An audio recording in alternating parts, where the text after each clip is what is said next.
The Prince of Darkness has finished singing his final song, and he had one more message for all of his faithful fans all over the world.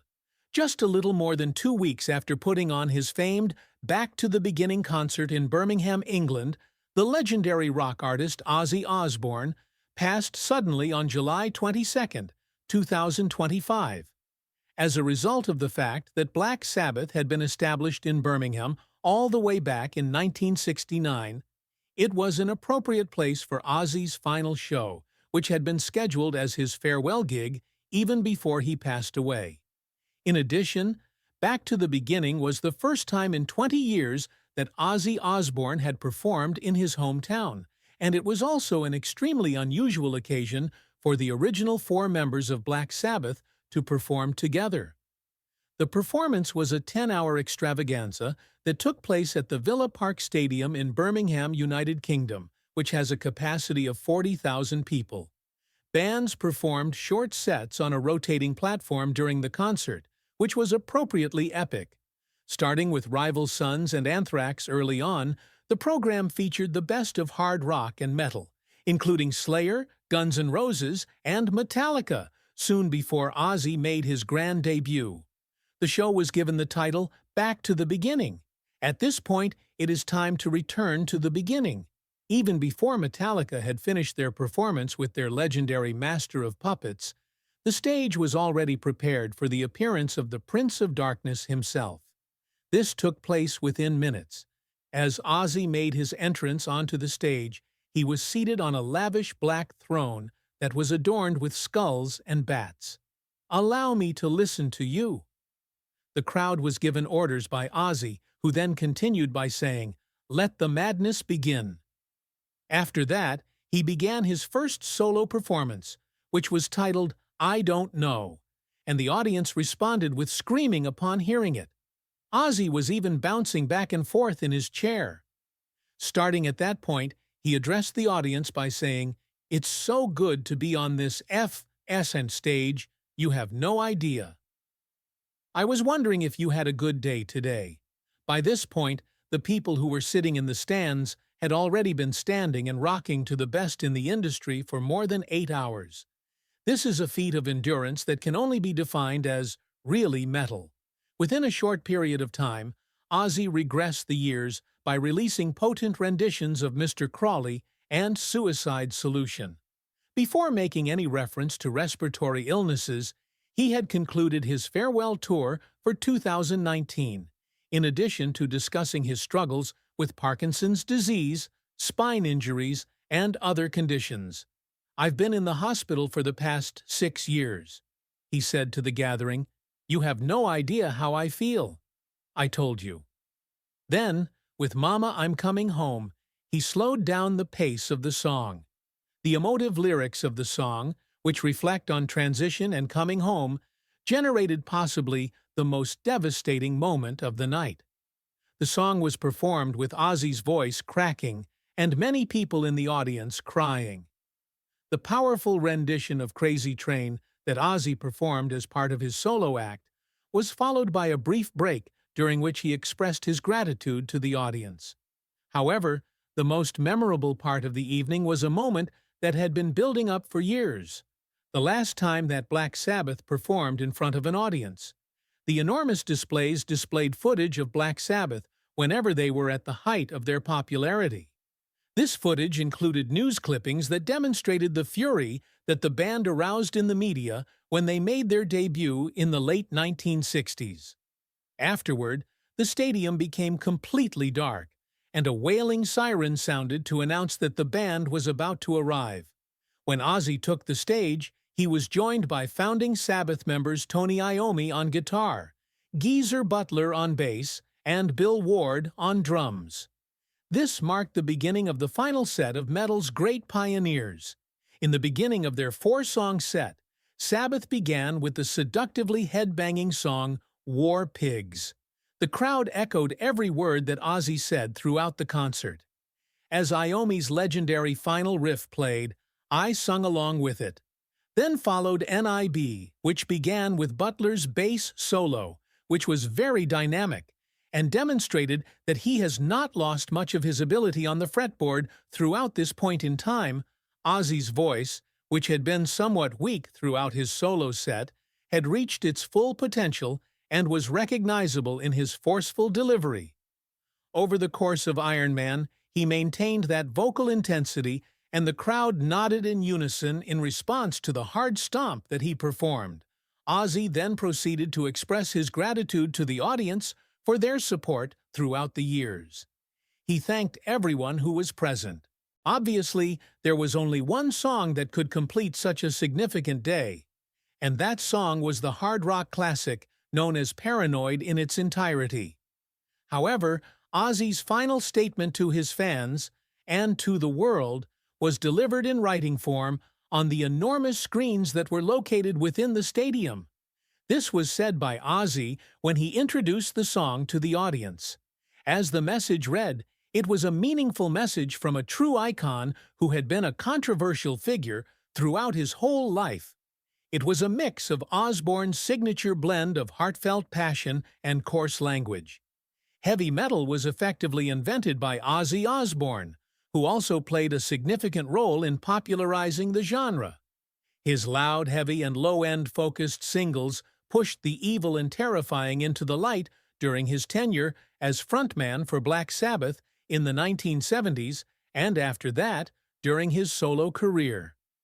The Prince of Darkness was instrumental in bringing these elements into the spotlight. In addition, he became famous for the numerous outrageous stunts that he performed during his rock and roll days.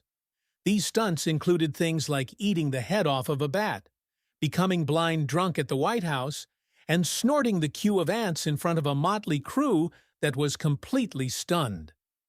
After some time had passed, Ozzy eventually became a sweet and fuzzy family man on his MTV reality show, The Osbournes, which could be considered the least likely career pivot in the history of the entertainment industry.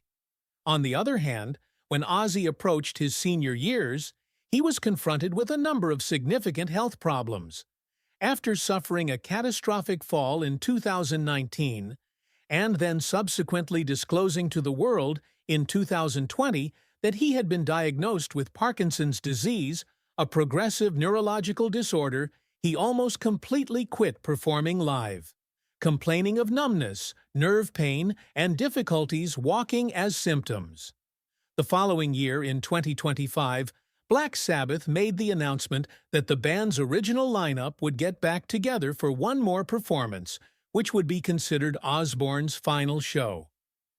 Naturally, at that event, we went all the way back to the beginning.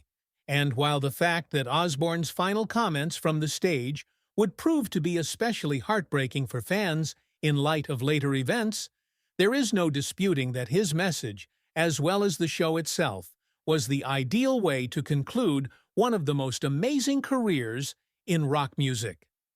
The death of the Prince of Darkness has been announced, and social media is ablaze with comments from people all around the world, including those in the hard rock community. On the subject of Ozzy Osbourne, let's just say that the phrase "beloved" is difficult to adequately describe him. The metal community was taken aback by the news of Ozzy Osbourne's passing. Gene Simmons, the bassist and co-frontman of Kiss, referred to the sincerity that the hero exhibited throughout his entire life by adding, "He was always really just Ozzy, and with no excuses." An image from the 1980s that was released on the official Metallica X account featured Osbourne with the band backstage. The image was captioned with an emoji of a single shattered heart. In his own Instagram post, Rage Against the Machine's Tom Morello, who also took part in Back to the Beginning, kept things straightforward by stating, "God bless you, Ozzy." Scott Ian, a member of Anthrax, one of the artists that attended Ozzy's farewell event, said on Instagram, "In another part of the world, David Draymond of Disturbed went to X and referred to him as a beloved instructor and father to all of us. During this time, the legendary metal band Judas Priest issued a joint statement to The Hollywood Reporter in which they declared, Our hearts are broken alongside millions of people all over the world. Your music will live on forever." The other person who spoke to the source was Alice Cooper, who referred to Osbourne as the between the Prince of Darkness and the Court Jester. Cooper stated that Osbourne will continue to be a rock and roll legend. It should come as no surprise that he was held in high esteem and affection by people who were not directly associated with him, such as his fellow metalheads. This is a post that superstar Elton John made on Instagram.